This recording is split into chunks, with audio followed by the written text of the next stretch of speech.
22 heures, bienvenue dans cette édition, voici les titres.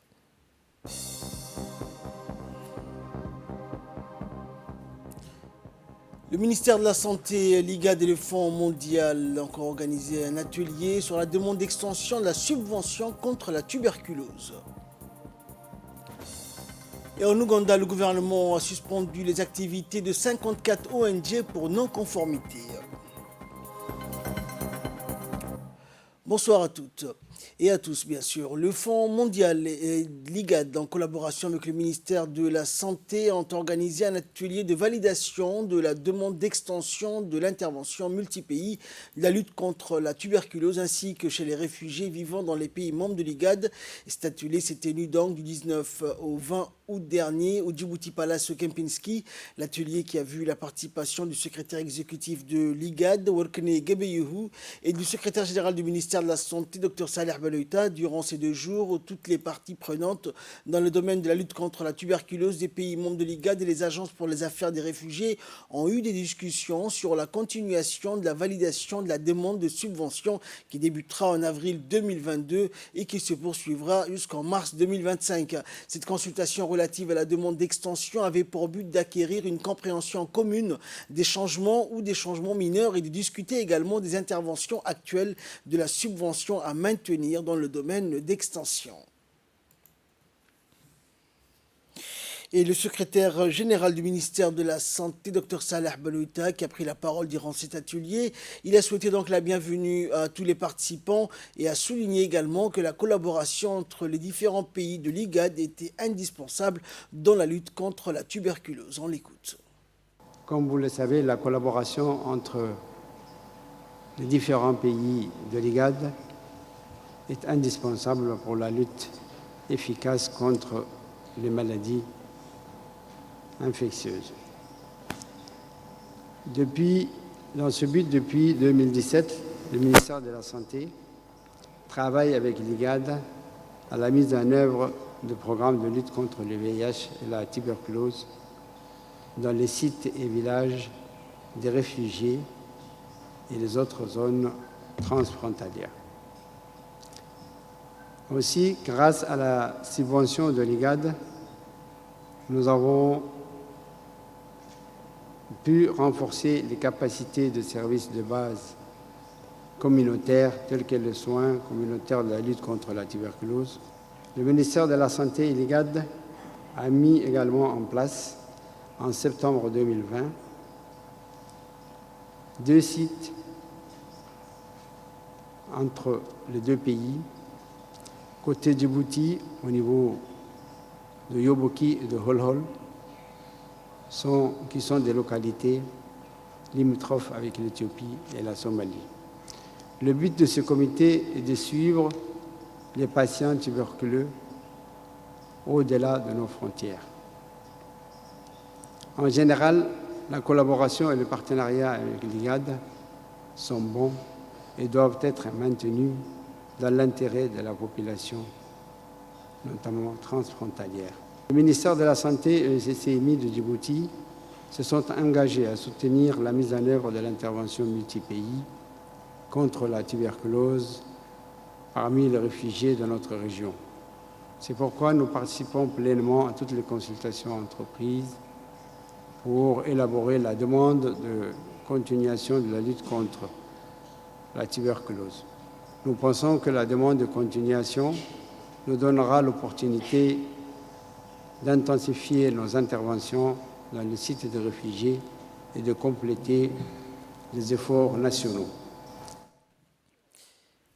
Dans l'actualité également, la 2e édition de la rencontre des jeunes entrepreneurs s'est ouverte donc dans l'après-midi de ce week-end, jeudi dernier notamment, au centre de leadership et de l'entrepreneuriat, une journée tant attendue pour partager d'expériences. Ce rendez-vous incontournable, riche en termes d'entrepreneuriat et d'innovation, a débuté par une visite des stands où des jeunes pépites ont exposé des productions de différentes natures. Chaque stand, des échanges entre les jeunes entrepreneurs et les visiteurs, une journée riche en informations mais surtout en son inspiration, l'objectif étant de permettre aux jeunes entrepreneurs d'exposer leurs produits, mais aussi de favoriser des échanges et des nombreux visiteurs au village de la francophonie. Il convient également de noter que le centre de leadership et d'entrepreneuriat, devenu incontournable, est une pépinière de talents et d'initiatives, un réservoir d'idées et d'éclatement pour des jeunes doués et talentueux. Depuis sa création, ce centre vise à accompagner et à accélérer la croissance des entreprises à Djibouti. L'incubateur propose un certain nombre de services et d'outils performants permettant à tout porteur de projet de vivre de l'expérience et de la création de son entreprise dans les meilleures conditions possibles. En avant et en faire un produit haut de gamme et pour que le client puisse consommer des produits très nutritifs et très diététiques. Et c'est encore en phase de prototypage. J'ai pas encore atteint la phase de formalisation encore. Mais Inch'Allah, c'est en cours de voie. Je suis co-gérant et cofondateur de la société ADEC, qui est une plateforme en ligne spécialisée dans l'entretien, la rénovation. Nous proposons différents services, à savoir la plomberie, l'électricité, le carrelage, etc., etc.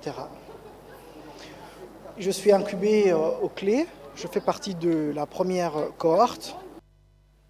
Et la seconde partie de cet événement a porté sur une thématique de choix, entreprendre sa passion, une pléiade d'entrepreneurs venus de différents horizons partager leurs expériences. En d'autres termes, il s'agissait de rencontres périodiques pour offrir un cadre de partage de bonnes pratiques, de secrets et de résolutions qui ont permis à des jeunes entrepreneurs ou chefs d'entreprise de réussir dans leurs initiatives. Des expériences aussi enrichissantes que parsemées de difficultés qui ont été partagées avec les participants qui n'ont pas caché leur satisfaction à en croire leurs témoignages et appréciations faites sur la richesse des échanges, suivis de très près par un parterre de jeunes qui a été donc comblé au cours de ces échanges, ayant acquis ce qui dépassait largement donc leurs attentes. De transmettre ces savoirs, d'accompagner les plus jeunes, de les accompagner durant leur processus de développement, savoir pendant l'adolescence et le choix surtout de leur carrière professionnelle pour la suite. Donc c'est une communauté qui veut juste, de par tous ses membres, aider les autres jeunes. J'ai modéré l'événement qui était la deuxième session de Meetup organisée par les Clés. En juillet 2021, le Clé a lancé un programme de rencontres appelé Meetup qui aura lieu mensuellement sur des thématiques différentes. La thématique lors de cette session était la jeunesse entreprenante à l'occasion de la journée mondiale de la jeunesse qui a eu lieu le 12 août. J'invite tous les entrepreneurs à venir rencontrer d'autres entrepreneurs, réseauter et ceux qui veulent du coup devenir des entrepreneurs, de venir demander des conseils aux entrepreneurs. C'est l'occasion de se rencontrer, de partager et de réseauter. Sport à présent, sous l'égide du secrétariat d'État au sport, l'association régionale d'Ali Addé, en partenariat avec la sous-direction sportive du secrétariat d'État, a clôturé donc le tournoi de football.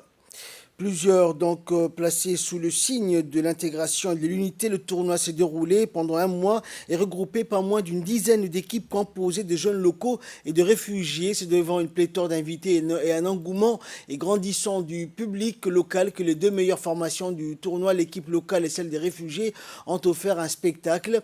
Malgré l'enjeu, le match n'a à aucun moment débordé de son cadre, ce qui a largement facilité la tâche de l'arbitre qui a géré de main de maître les débats. La rencontre a été très disputée. Le dernier mot est revenu à l'équipe locale qui s'est imposée par un score de 2-0. Outre le secrétaire d'État au sport, Hassan Mohamed Kamil, l'événement a vu la participation de plusieurs personnalités de la localité de Ali Addé, mais également des autorités de la région d'Ali Sabir. Et à l'issue de cette rencontre, la délégation a procédé à la remise des trophées aux équipes vainqueurs du tournoi ainsi que la remise de récompenses aux équipes qui ont pris part à ce tournoi d'été organisé par l'association régionale d'Ali Addé en partenariat avec la sous-direction sportive du secrétariat d'État au sport. Ému donc par l'atmosphère, le secrétaire d'État au sport n'a pas manqué de remercier la population pour son incroyable accueil avant de féliciter les organisateurs du tournoi pour la qualité du travail effectué.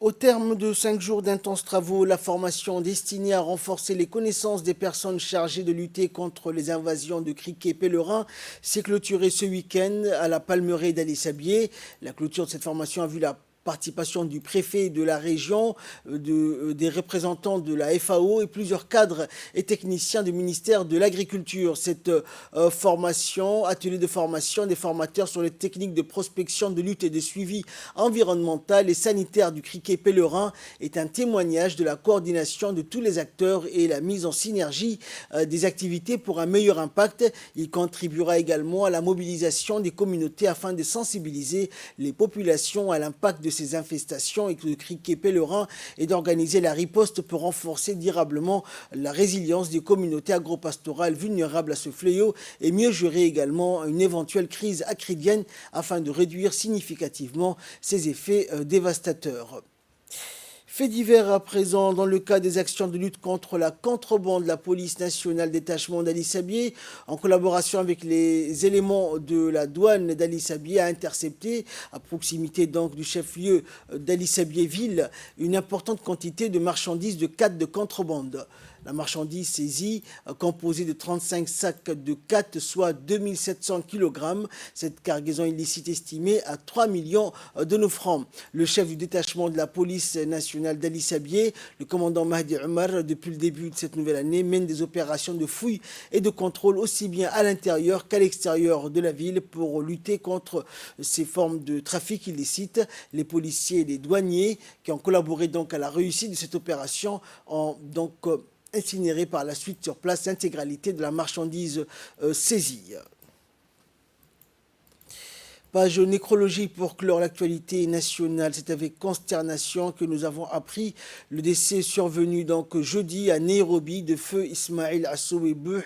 Le défunt a travaillé donc comme cadre au ministère de la Justice avant d'être nommé consul à Jeddah. Le regretté Ismail Assoué-Bouh était apprécié pour sa générosité. Il a également participé donc à la lutte pour la libération nationale. Le défunt laisse derrière lui 10 enfants et 37 petits-enfants. Il était également le grand-père de notre collègue Asma Aboubakar Moussa. Qu'Allah le miséricordieux l'accueille en son paradis éternel. Inna lillahi wa inna ilayhi raji'un.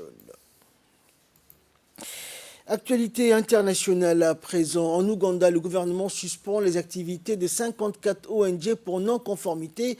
L'Ouganda a ordonné hier la suspension avec effet immédiat de 54 organisations non gouvernementales exerçant dans le domaine public, religieux ou environnemental pour non-conformité avec la législation. Selon le Bureau national des ONG qui dépend du ministère des Affaires internes, ces associations exerçaient sans être enregistrées avec des permis de travail expirés ou n'avaient pas communiqué leur rapport et compte annuel. Et dans un communiqué, le responsable du bureau, Stefano Kello, appelle les parties prenantes à aider à l'application de ces décisions en veillant à ce que les organisations concernées cessent leurs opérations avec effet immédiat. Et enfin, en Libye, 10e anniversaire de la libération de Tripoli. La journée d'hier a marqué le 10e anniversaire de la libération de la capitale libyenne, une date célébrée par quelques dizaines de Libyens descendus dans les rues de Tripoli, drapeau national en main. Le 20 août 2011, le Conseil national de transition, organe politique des rebelles libyens, annonçait le lancement de l'opération Sirène de l'Aube contre Tripoli. Des commandos insurgés venus de Misrata débarquent sur une plage de Tripoli. Dans la nuit, l'OTAN bombarde de la ville. 3 jours plus tard, les rebelles affirment avoir pris possession de la capitale libyenne et en contrôlé seule la quasi-totalité. Ils paradent sur la place verte, symbole du pouvoir du guide, le colonel Kadhafi. Il la renomme place des martyrs.